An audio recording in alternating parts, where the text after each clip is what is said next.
kapatid, pakinggan mo at aking ikukwento. Noong di ko pa nalaman mga bagay na kababalaghan, ang Diyos sa kalangitan, tawag namin ay kabunyan. Itinakda ang sanglilikha, ang lahat ay maging mahina.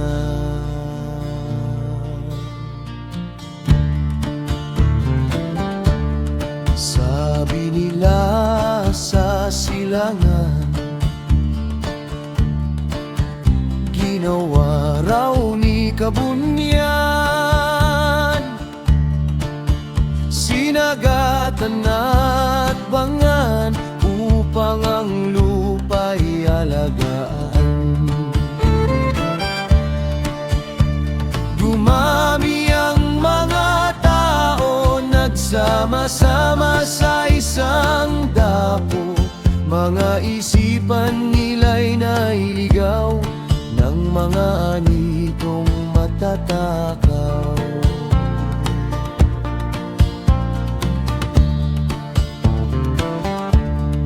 Naisumpa ang sanglilikha, ang gamot ay hindi makita. Ang mga tao ay tumingala dahil di na sila makapurma.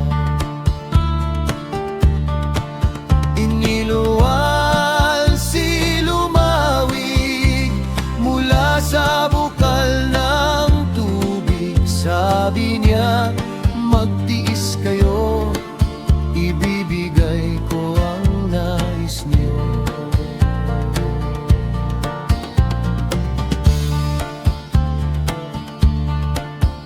Nilutas niya ang problema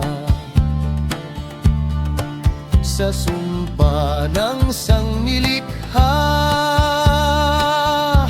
Tinuruan ng mga ama, gagayahin ng mga anak nila.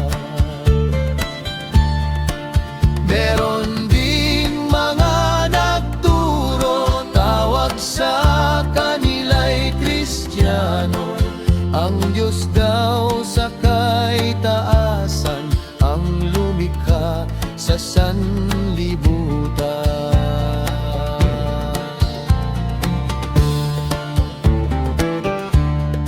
Ang langit din ay sa Kanya,